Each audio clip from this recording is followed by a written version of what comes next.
Readings of Almighty God's words on the pursuit of the truth.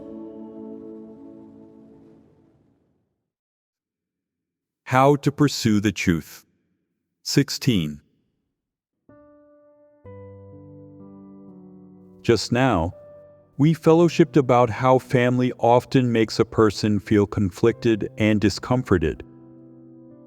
They want to let go completely, but feel a sense of blame in their conscience and do not have the heart.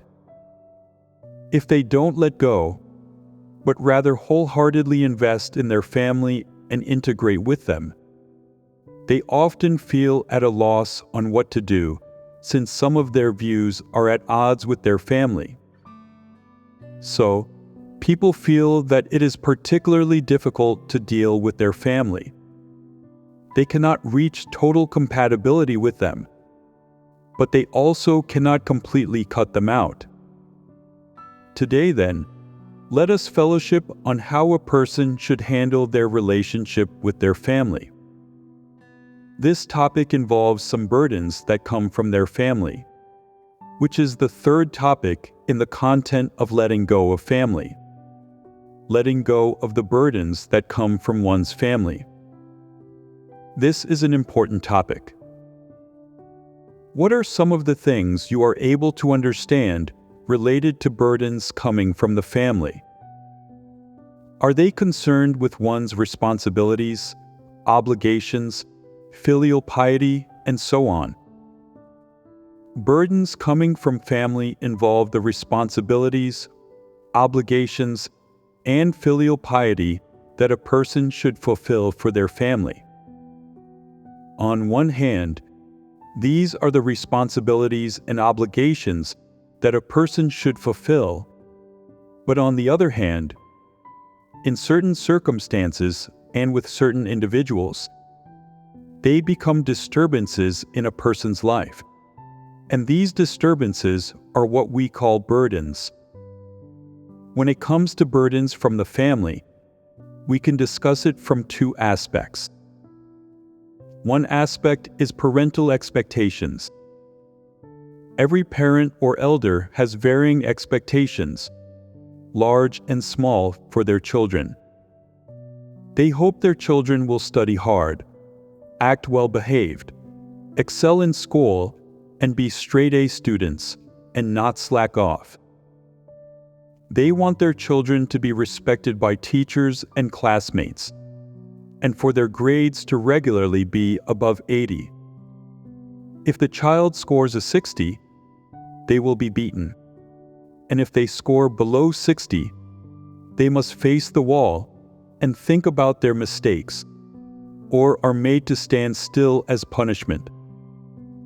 They will not be allowed to eat, sleep, watch TV, or play on the computer, and the nice clothes and toys that were promised before will no longer be bought for them. Every set of parents has various expectations for their children and places great hopes on them.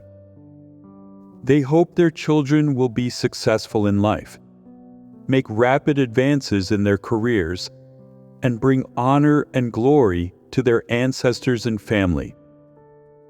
No parents want their children to become beggars, farmers, or even robbers and bandits. Parents also don't want their children to become second-class citizens after entering society, to pick through garbage, hawk wares on sidewalks, be a peddler, or be looked down upon by others. Regardless of whether these expectations of parents can be realized by their children, in any case, parents have all kinds of expectations for their children. Their expectations are the projection of what they think are good and noble things or pursuits onto their children, vesting them with hope, hoping that they can fulfill these parental wishes. So what do these desires from parents inadvertently create for their children? Pressure. They create pressure. And what else? They become pressure, and they also become shackles. Since parents have expectations for their children, they will discipline, guide, and educate their children according to those expectations. They will even invest in their children to fulfill their expectations, or pay any price for them. For example, parents hope that their children will excel in school, be at the top of the class, score above 90 on every test, always be number one, or, at the very worst, never rank below 5th place. After expressing these expectations, aren't parents also making certain sacrifices at the same time to help their children reach these goals? In order for their children to achieve these goals, the children will wake up early in the morning to review lessons and memorize texts, and their parents will also get up early to accompany them. On hot days, they will help fan their children, make them cold drinks, or buy ice cream for them to eat. They will get up first thing in the morning to prepare soy milk, fried dough sticks, and eggs for their children. Especially during exams, parents will have their children eat a fried dough stick and 2 eggs, hoping that this will help them score a 100. If you say, "I can't eat all this, just 1 egg is enough," they'll say, "Silly child, you'll only score 10 points if you eat 1 egg. Eat another one for mommy. Try your best. If you manage to eat this one, you'll score 100 points." The child says, "I just got up. I can't eat yet." No, you have to eat. Be good and listen to your mother. Mommy is doing this for your own good, so go ahead and eat it for your mother. The child contemplates.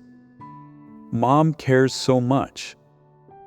Everything she does is for my own good, so I'll eat it. What is eaten is a nag, but what is actually swallowed? It's pressure, it's reluctance and unwillingness.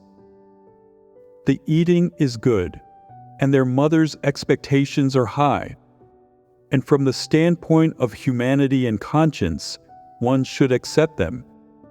But based on reason, one should resist this kind of love and not accept this way of doing things. But alas, there is nothing you can do. If you don't eat, she will get angry, and you will get beaten, scolded, or even cursed. Some parents say, "Look at you, so useless that even eating an egg takes so much effort. 1 fried dough stick and 2 eggs. Isn't that 100 points? Isn't this all for your own good? But you still can't eat it. If you can't eat it, you'll be begging for food in the future. Suit yourself." There are also some children who really can't eat, but their parents force them to eat, and afterward they throw it all up. The vomiting itself isn't a big deal, but their parents get even angrier, and the children not only don't receive sympathy or understanding, they also get reproached. Along with getting reproached, they feel even more like they let their parents down and blame themselves even more. Life's not easy for these children, is it? After vomiting, you secretly cry in the bathroom, pretending to still be vomiting. When you come out of the bathroom, you quickly wipe away your tears, making sure your mother doesn't see. Why? If she sees, you'll be scolded and even cursed. Look at you, so useless. What are you crying for? You good for nothing. You can't even eat such a nice meal. What do you want to eat? If you had to go without your next meal, then you'd be able to eat this one, wouldn't you? You were born to suffer. If you don't study hard, if you don't do well on exams, you'll end up begging for food. Every word spoken by your mother seems like it's meant to educate, yet it also seems like reproach. But what is it that you feel? You feel your parents' expectations and love. So in this situation, no matter how harshly your mother speaks, you have to accept and swallow her words with tears in your eyes. Even if you can't eat, you have to endure eating, and if you feel nauseous, you still have to eat. Is this life easy to endure? No, it's not. Why is it not? What kind of education do you receive from your parents' expectations? The need to perform well in exams and have a successful future. You have to show promise. You have to live up to your mother's love and her hard work and sacrifices. And you have to fulfill your parents' expectations and not let them down. They love you so much. They have given everything for you, and they are doing everything for you with their very lives. So what have all their sacrifices, their education, and even their love become? They become something you must repay, and at the same time, they become your burden. This is how the burden comes about. Regardless of whether parents do these things out of instinct, out of love, or due to societal imperatives, in the end, using these methods to educate and treat you, and even instilling all kinds of ideas in you, does not bring your soul freedom, liberation, comfort, or joy. What is it they bring you? It is pressure, it is fear, it is the condemnation and uneasiness of your conscience. What else? Shackles and constraints. What's more, under such expectations from your parents, you can't help but live for their hopes. In order to meet their expectations, in order to not fail their expectations, and in order not to let them lose hope in you, you study every subject diligently and conscientiously every day, and do everything they ask you to do.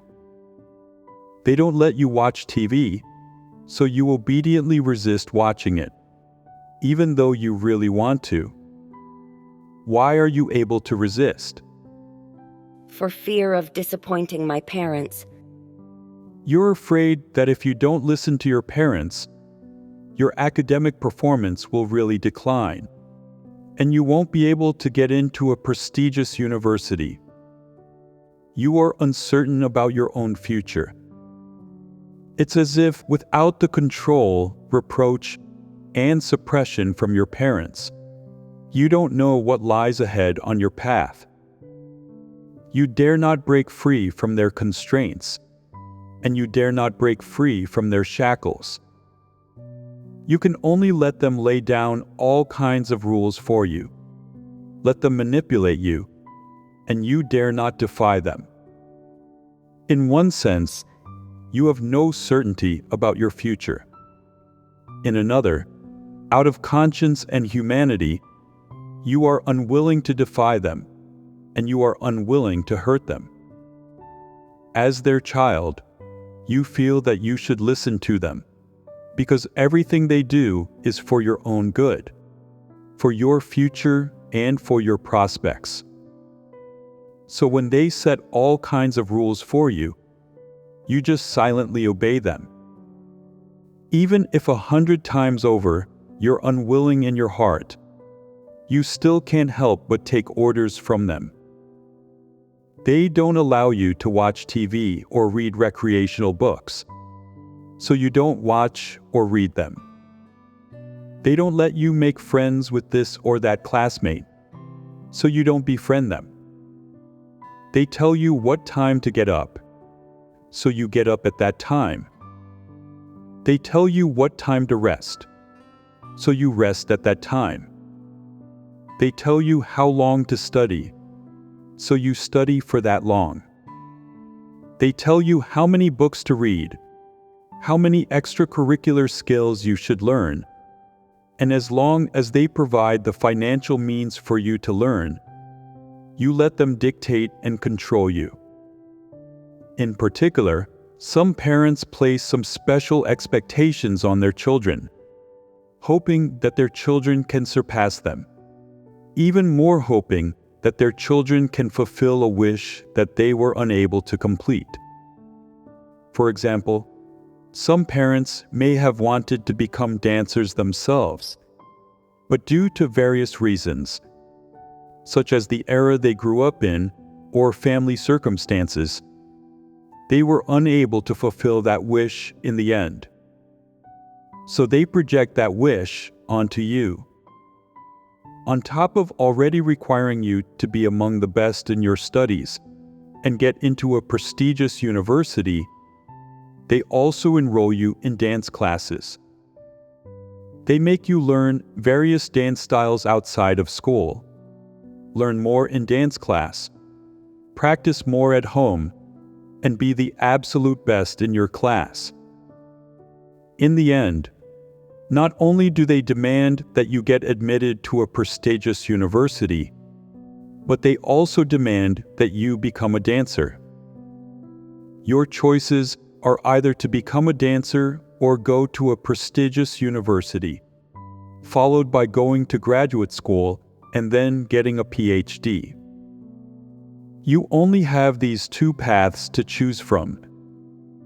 In their expectations, in one aspect, they hope you will study hard in school, get into a prestigious university, stand out among your peers, and have a prosperous and glorious future. In another, they project their unfulfilled wishes onto you, hoping that you can fulfill them on their behalf. In this way, in terms of academics or your future career, you bear two burdens at the same time. In one sense, you have to live up to their expectations and repay them for everything they have done for you, striving to eventually stand out among your peers so they can enjoy a good life. In another sense, you have to fulfill the dreams that they couldn't accomplish in their youth and help them realize their wishes. It's exhausting, isn't it? Either one of these burdens is already more than enough for you to bear.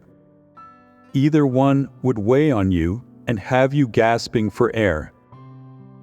Especially in today's era of extremely fierce competition, the variety of demands parents place on their children are simply unbearable and inhuman. They're downright unreasonable. What do unbelievers call this? Emotional blackmail. No matter what unbelievers call it, they cannot solve this problem, and they cannot clearly explain the essence of this problem. They call it emotional blackmail, but what do we call it? We call it burdens. When it comes to burdens, is it something a person should carry? It is something additional, something extra that you take up. It is not a part of you. It is not something that your body, heart, and soul have or need, but something added on. It comes from the outside, not from within yourself. Your parents have all kinds of expectations for your studies and career choices. Meanwhile, they've made various sacrifices and invested a great deal of time and energy so as to let you fulfill their expectations. For one thing, this is to help you fulfill their wishes. For another, it's also to satisfy their own expectations. Regardless of whether your parents' expectations are reasonable or not. In short, these behaviors from parents, along with their views, attitudes, and methods, serve as invisible shackles for every individual. No matter if their pretext is that it's out of love for you, your future prospects, or for you to be able to live a nice life in the future, no matter what their pretexts are. In short, the objective of these demands, the methods of these demands, and the starting point in their thinking are a kind of burden for any individual. They are not a need of humanity. Since they are not a need of humanity, the consequences these burdens bring can only be to distort, pervert, and fragment one's humanity. They persecute, harm, and suppress one's humanity. These consequences are not benign, but malignant, and even affect a person's life. In their roles as parents, they require you to do various things that go against the needs of humanity, or some things that go against or transcend the instincts of humanity. For example, they may only allow their children to sleep for 5 or 6 hours a night as they are growing up. The children are not allowed to rest before 11 p.m., and they must get up at 5 a.m. They can't do any recreational activities, nor can they rest on Sundays. They must complete a certain amount of homework and do a certain amount of extracurricular reading. And some parents even insist that their children must learn a foreign language. In short, in addition to the courses taught in school, you must also study a number of additional skills and knowledge. If you don't study, you are not a good, obedient, hardworking, or sensible child. Instead, you are a worthless thing, a good-for-nothing, and a fool. Under the premise of hoping the best for their children, parents deprive you of the freedom to sleep, the freedom of your childhood, and also the happy moments of your childhood, while at the same time depriving you of all kinds of rights that you should have as a minor. At the very least, when your body needs rest, for example, you need 7 to 8 hours of sleep for your body to recover, they only let you rest for 5 to 6 hours. Or sometimes you do sleep 7 to 8 hours. But there's one thing you cannot stand, which is your parents will incessantly nag you. Or they'll tell you things like, "From now on, you don't have to go to school. Just stay home and sleep." Since you love sleeping, you can sleep your entire life away at home. Since you don't want to go to school, you'll be begging for food in the future. Just this one time you didn't get up early and you're treated like this. Isn't this inhumane treatment? So, in order to avoid such an awkward situation, you can only compromise and restrain yourself. You make sure to wake up at 5 a.m., and you only go to bed after 11 p.m. Do you willingly restrain yourself like this? Are you content to do it? No. You have no other choice. If you don't do what your parents ask, they might give you dirty looks or scold you. They won't beat you. They'll just tell you, "We threw your school bag in the trash. You don't have to go to school anymore. Just stay like this. When you turn 18, you can go be a trash picker." With this deluge of criticism, they neither beat you nor scold you, but just provoke you like this, and you can't stand it. What can't you stand? You can't stand it when your parents say, "If you sleep an extra hour or two, you will have to beg for food as a bum in the future." Deep down, you feel particularly uneasy and sad about sleeping those extra 2 hours. You feel that you owe your parents for those 2 extra hours of sleep, that you've let them down after all the hard work they invested in you over so many years, as well as their earnest concerns for you. You hate yourself, thinking, "Why am I so worthless?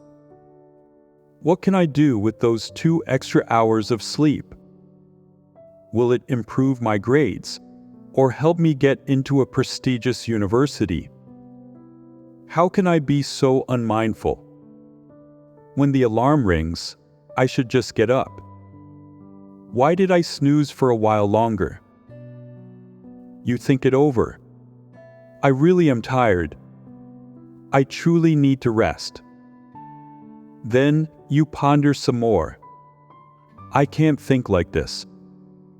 Isn't thinking like this defying my parents? If I think like this, won't I really become a beggar in the future? To think this way is to let down my parents. I should listen to them and not be so willful." Under the various punishments and rules set by your parents, as well as their various demands, both reasonable and unreasonable, you become more and more compliant. But at the same time, everything your parents do for you unknowingly becomes shackles and a burden for you. Try as you might, you can't shake it off or hide from it. You can only carry this burden wherever you go. What burden is that? Everything my parents do is for the sake of my future.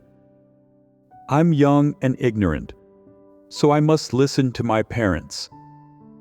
Everything they do is right and good. They have suffered too much and invested too much for me. I should work hard for their sake, study hard, find a good job in the future and earn money to support them, give them a good life, and repay them. That's what I should do and what I should think.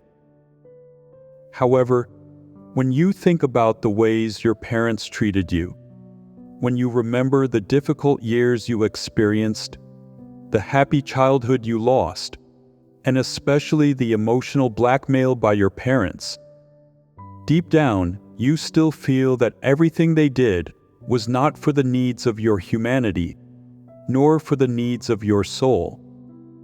It was a burden. Although you think this way, you never dared to hate, never dared to properly and squarely face it, and never dared to rationally examine everything your parents did, or their attitude toward you in the way God told you. You never dared to treat your parents in the most proper way. Isn't that so? Until now, in the matters of studying and choosing a career, have you discerned the effort and price your parents have paid for you, and what they ask you to do and what they claim you should pursue? I didn't discern these things before and thought that what my parents did was out of love for me and for my future betterment. Now, with God's fellowship, I have a little discernment, so I don't see it that way. So what's behind this love? It is shackles, bondage, and a burden. In fact, it is the deprivation of human freedom and the deprivation of childhood happiness. It is inhumane suppression. If it were called abuse, you might not be able to accept this term from the standpoint of your conscience. So it can only be described as the deprivation of human freedom and childhood happiness, as well as a form of suppression of minors. If we were to say it's bullying, that wouldn't be quite apt. It's just that you are young and ignorant, and they have the final say in everything. They have complete control over your world, and you unwittingly become their puppet.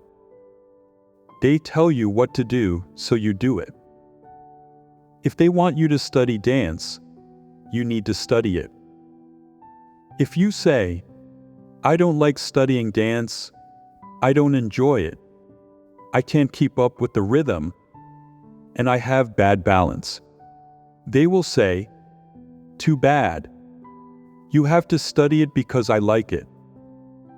You have to do it for me. You have to study even if you're in tears." Sometimes your mother will even say, "Study dance for mommy. Listen to what your mother says. You're young now and don't understand, but when you grow up, you will get it. I'm doing this for your own good. You see, I didn't have the resources when I was young. Nobody paid for dance lessons for me. Mommy did not have a happy childhood. But you have it so good now. Your father and I earn and save money so you can study dance. You are like a little princess, a little prince. You are so fortunate. Mommy and Daddy are doing this because we love you." How do you respond when you hear this? You're speechless, right? Parents often believe that children don't understand anything, and that whatever adults say is true. They think children cannot discern right from wrong, or scrutinize what is correct for themselves. So, before their children have come of age, parents often say things that even they themselves don't have much confidence in to mislead their children and numb their young hearts, forcing their children, willingly or unwillingly, to comply with their arrangements without any choice.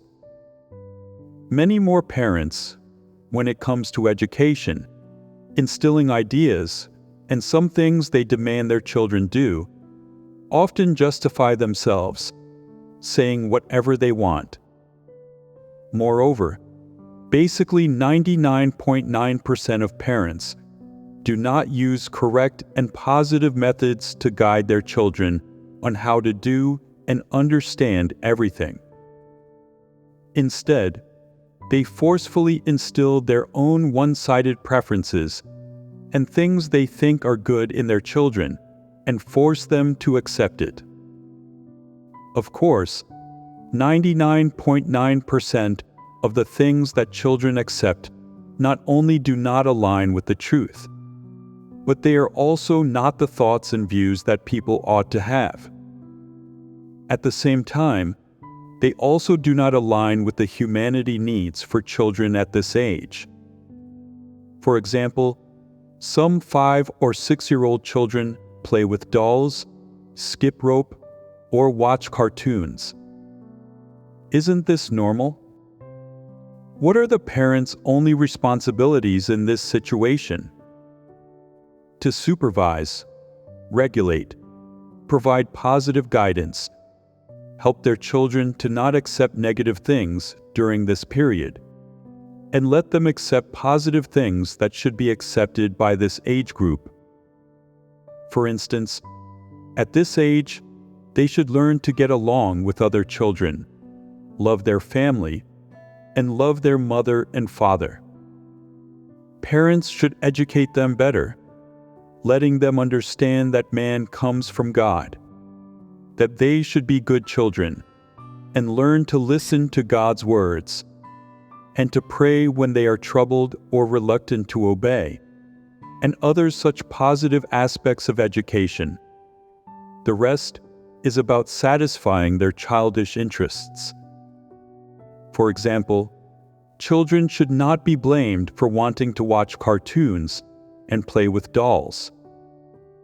Some parents see their 5 or 6-year-old child watching cartoons and playing with dolls and reprimand them. You're useless. You don't focus on studying or doing proper work at this age. What's the use of watching cartoons? It's all just mice and cats. Can't you do something better? Those cartoons are all about animals. Can't you watch something with people in it? When will you grow up? Throw that doll away. You're too old to be playing with dolls. You're so useless. Do you think children can understand what adults mean when they hear this? What would a child this age be doing if not playing with dolls or mud? Should they be building the atomic bomb? Writing software?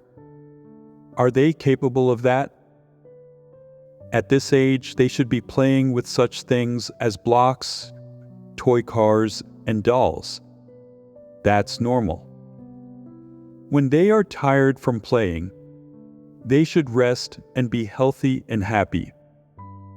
When they act willfully or become impervious to reason, or when they deliberately cause trouble, adults should educate them. You're being thoughtless. This is not how a good child should act. God doesn't like it, and mommy and daddy don't like it either. It is the responsibility of parents to counsel their children, not to use their own adult methods and insights, along with an adult's desires and ambitions, to instill or impose something upon them. Regardless of the children's age, the responsibilities parents should fulfill toward their children are simply to provide positive guidance, education, supervision, and then counseling. When parents see their children exhibiting some extreme thoughts, practices, and behaviors, they should give positive advisement and guidance to correct them, letting them know what is good and what is bad, what is positive and what is negative. This is the responsibility that parents should fulfill. In this way, under the proper methods of education and guidance of their parents, children will unconsciously learn many things they didn't know before. Thus, when people accept many positive things and learn a bit about right and wrong from a young age, their soul and humanity will be normal and free. Their soul will not be subjected to any damage or suppression. Regardless of their physical health, at least the mind is healthy and not distorted, because they grew up in a benign educational environment, not suppressed within a malignant one. As their children grow, the responsibilities and obligations that parents should fulfill are to not put pressure on their children, bind them, or interfere with their choices, adding one burden after another. Instead, as their children are growing, regardless of their children's personality and caliber, the responsibility of the parents is to guide them in a positive and benign direction. When peculiar and improper language, behavior, or thoughts emerge from their children, parents should provide timely spiritual advisement and behavioral guidance and rectification. As for whether their children are willing to study, how well they study, how much interest they have in learning knowledge and skills, and what they can do when they grow up, these should be tailored to their natural endowments and preferences, and the orientation of their interests, thus allowing them to grow up healthily, freely, and robustly during the process of their upbringing. This is the responsibility that parents should fulfill. Moreover, this is the attitude parents should have toward their children's growth, studies, and career, rather than forcing their own wishes, aspirations, preferences, and even desires on their children for them to realize. In this way, for one thing, parents don't have to make additional sacrifices. And for another, children can grow freely and acquire what they ought to learn from the correct and proper education of their parents. The most crucial point is for parents to treat their children correctly, according to their talents, interests, and humanity. If they treat their children according to the principle that people's fates are in God's hands, then the ultimate result will undoubtedly be good. Treating children according to the principle that people's fates are in God's hands is not about preventing you from managing your children. You should discipline them when they need to be disciplined, and be strict as necessary.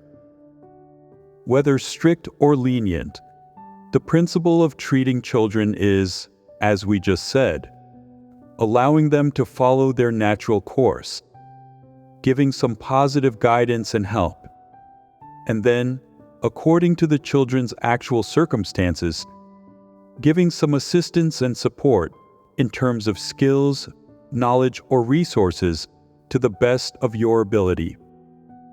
This is the responsibility that parents should fulfill, rather than forcing their children to do what they are unwilling to do, or to do anything that goes against humanity.